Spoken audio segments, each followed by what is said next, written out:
بسم الله الرحمن الرحيم والنجم إذا هوى ما ضل صاحبكم وما غوى وما ينطق عن الهوى إن هو إلا وحي يوحى علمه شديد القوى ذو مرة فاستوى وهو بالأفق الأعلى ثم دنا فتدلى فكان قاب قوسين أو أدنى فأوحى إلى عبده ما أوحى ما كذب الفؤاد ما رأى أفتمارونه على ما يرى ولقد رآه نزلة أخرى عند سدرة المنتهى عندها جنة المأوى إذ يغشى السدرة ما يغشى ما زاغ البصر وما طغى لقد رأى من آيات ربه الكبرى أفرأيتم اللات والعزى ومناة الثالثة الأخرى ألكم الذكر وله الأنثى تلك إذا قسمة ضيزى إن هي إلا أسماء سميتموها أنتم وآباؤكم ما أنزل الله بها من سلطان إن يتبعون إلا الظن وما تهوى الأنفس ولقد جاءهم من ربهم الهدى أم للإنسان ما تمنى فلله الآخرة والأولى وكم من ملك في السماوات لا تغني شفاعتهم شيئا إلا من بعد أن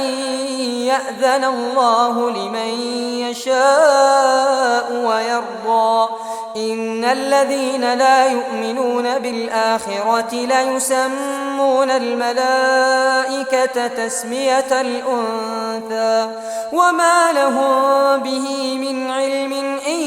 يتبعون إلا الظن وإن الظن لا يغني من الحق شيئا فأعرض عمن تولى عن ذكرنا ولم يرد إلا الحياة الدنيا ذلك مبلغهم من العلم إن ربك هو أعلم بمن ضل عن سبيله وهو أعلم بمن اهتدى ولله ما في السماوات وما في الأرض ليجزي الذين أساءوا بما عملوا ويجزي الذين أحسنوا بالحسنى الذين يجتنبون كبائر الإثم والفواحش إلا اللمم إن ربك واسع المغفرة هو أعلم بكم إذ أنشأكم من الأرض وإذ أنتم أجنة في بطون أمهاتكم فلا تزكوا أنفسكم هو أعلم بمن اتقى أفرأيت الذي تولى وأعطى قليلا وأكدى أعنده علم الغيب فهو يرى أم لم ينبأ بما في صحف موسى وإبراهيم الذي وفى ألا تزر وازرة وزر أخرى وأن ليس للإنسان إلا ما سعى وأن سعيه سوف يرى ثم يجزاه الجزاء